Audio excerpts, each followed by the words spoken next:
your colony deliver you to the wrong house, then send trackers after you. Lorana closed the curtain. That is the question I fear the most. Before they could discuss more, Eli's small voice came from the hallway. Dad? Lorana? Jacob turned instantly. Hey buddy. You're up? Everything okay? Eli nodded slowly but pointed outside. I heard something. Like metal footsteps. Jacob and Lorana exchanged a worried look. Lorana crouched beside Eli, keeping her voice calm. You must stay inside. Do not go near the windows. Understand? Yes, Eli whispered. Jacob lifted Eli and carried him back to his room. It's going to be okay, he said softly. We'll keep you safe. Lorana watched them. Something stirred inside her chest. Something powerful, confusing, and strangely warm. She wanted to protect this boy. More than duty. More than logic. Something deeper. When Jacob returned, he asked quietly, Are they here for you, or Eli? Lorana hesitated. I'm not sure. Jacob stared at her. You think your people want something from him? She nodded slowly. The drone last night scanned him. That is not normal. A marriage delivery has nothing to do with children. Jacob swallowed hard. So what do we do? Fight alien soldiers with my rusty wrench? Lorana surprised him by giving a small smile. No. You will not fight. I will. You, he asked. Alone? Yes, she said. I am trained for conflict. And I have my crate. Jacob glanced at the glowing box. What's inside that thing?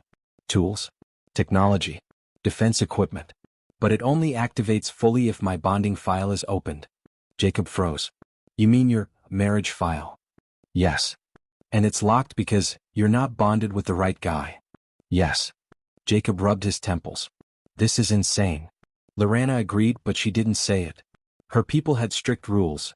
Each bride carried a crate of technology, but it remained mostly sealed unless she bonded with her assigned partner. And she wasn't assigned to Jacob. But then Eli's voice echoed in her mind. You help me. She took a deep breath. There might be another way, she said quietly. Jacob looked up. What way? If I link temporarily with a member of your household, just a small link, not a full bond, the crate will open. Jacob blinked. What kind of link? Hand to hand. A trust link. It will not make us married.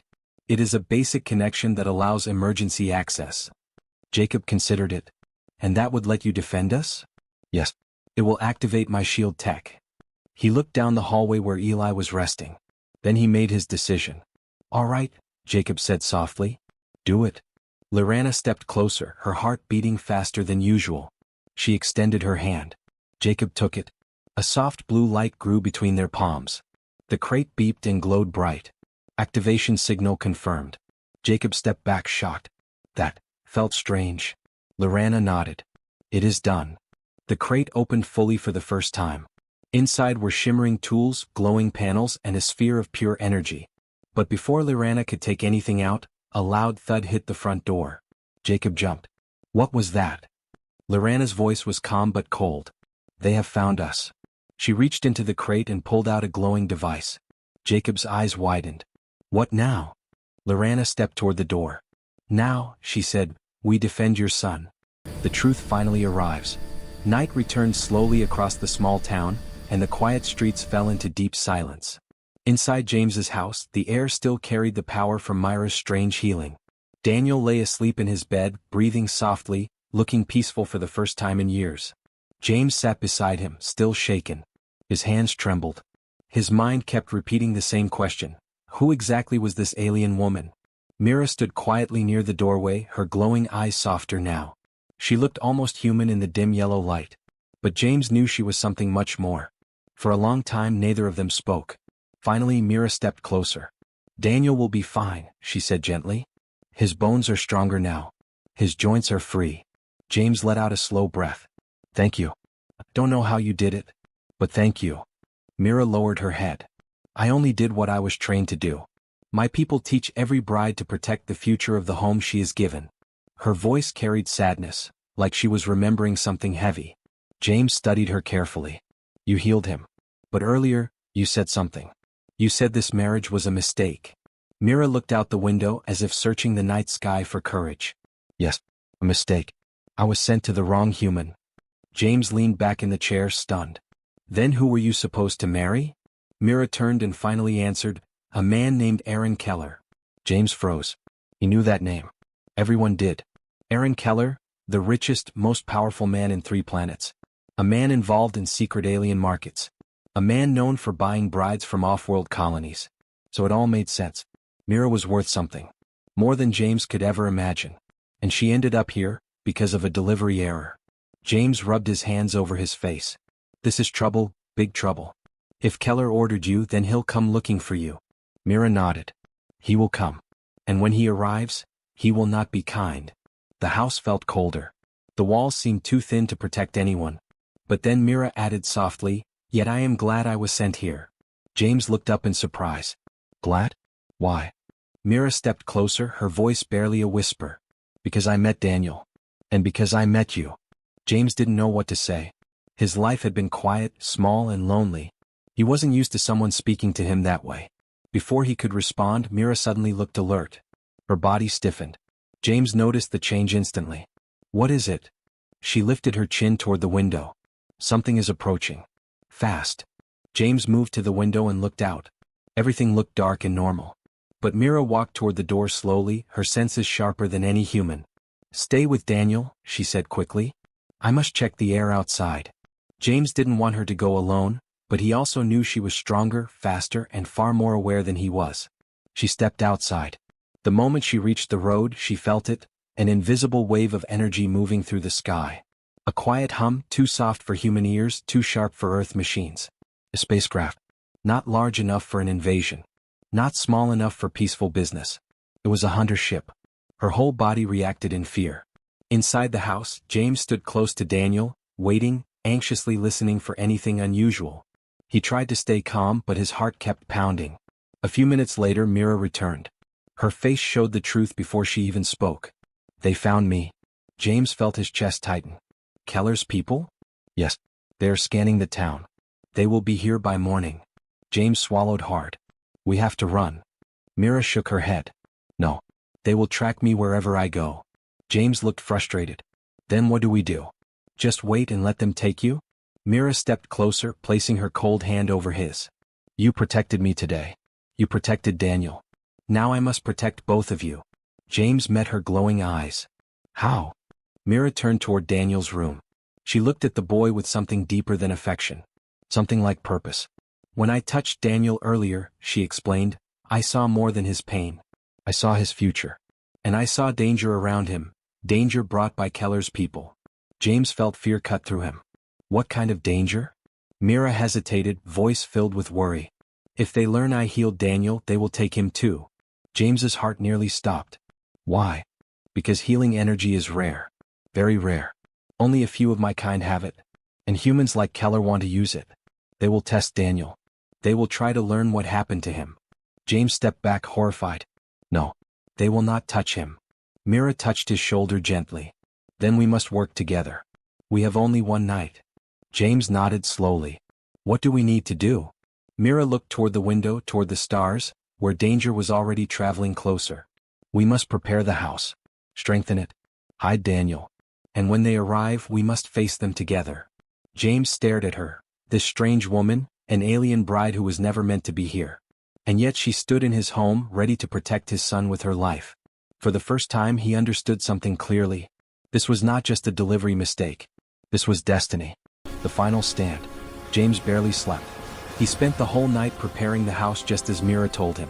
Windows were locked, furniture moved, and the basement turned into a hidden safe room for Daniel.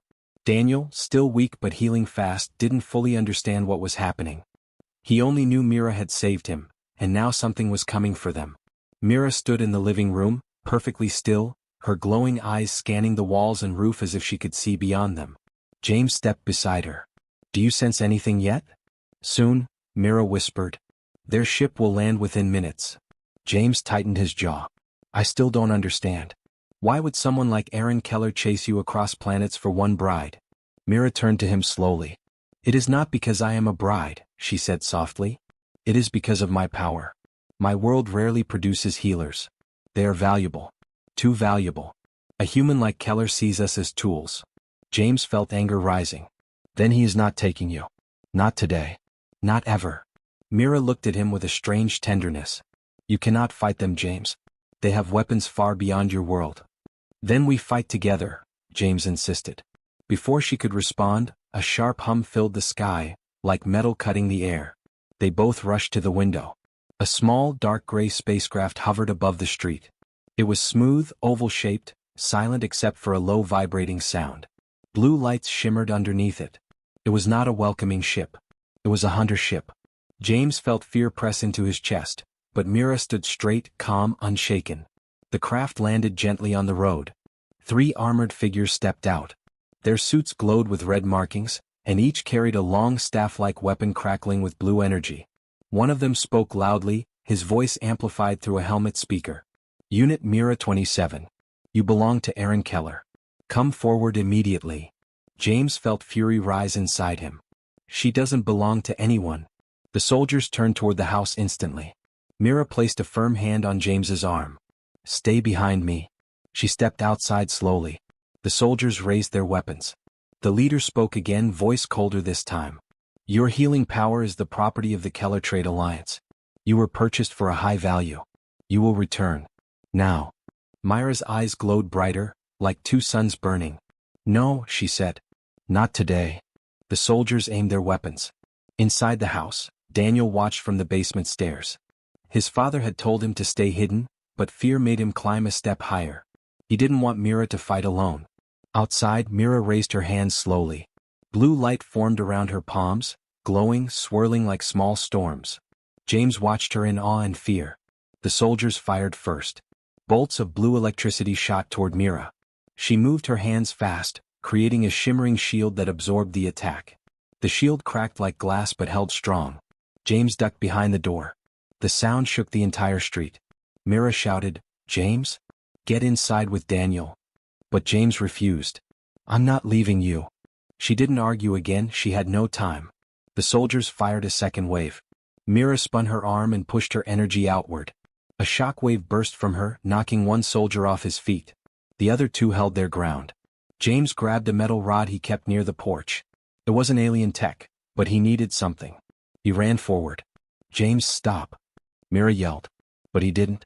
He swung the metal rod at the closest soldier. The rod hit the armor and cracked slightly.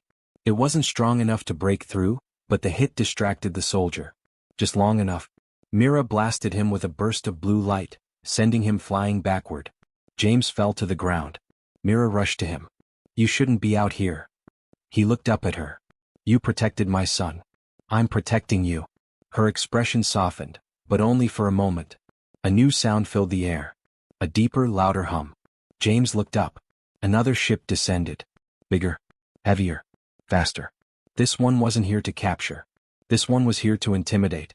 When it landed, the hatch opened, and a tall human man stepped out.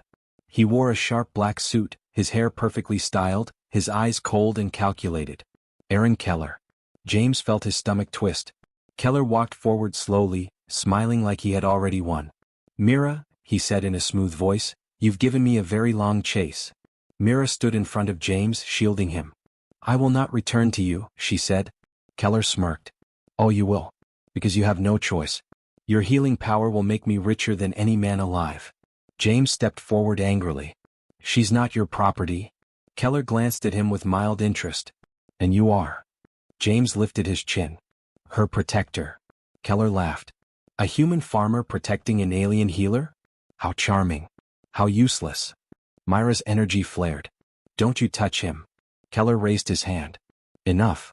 The soldiers aimed their weapons at James. Daniel suddenly cried out from behind them, Stop. Everyone turned. Daniel stood trembling in the doorway, brave but afraid. Keller stared at him. The boy. The one she healed. His eyes narrowed. Bring him to me. James shouted, No. But the soldiers walked toward Daniel. Before they reached him, Myra's entire body erupted in brilliant blue light. Her eyes, her arms, even her hair seemed to burn with energy. She stepped in front of the soldiers. You will not touch him, she screamed. Her voice echoed like thunder. Mira slammed her palms together. A massive shockwave exploded outward, knocking every soldier to the ground. Keller stumbled back, stunned. The air glowed. The earth shook. Windows shattered. When the light faded, Mira stood breathing hard, but still standing. Keller looked terrified. You're stronger than they said. Mira took a step forward. I am not your weapon. I'm not your bride. I choose my own home. And I choose them. Keller backed away. He knew he was beaten. He signaled his soldiers. Retreat. The men scrambled back to their ships. Engines roared. Within seconds, both ships shot upward into the sky, disappearing into the clouds. Silence returned. James slowly approached Mira. You protected us. Myra's voice softened. No. We protected each other. Daniel hugged her tightly. Don't leave us, Mira. Mira knelt beside him and touched his face gently. I won't. This is my home now. James nodded, his voice soft. Welcome home. And for the first time since she arrived on Earth, Mira smiled with peace, because she finally belonged somewhere.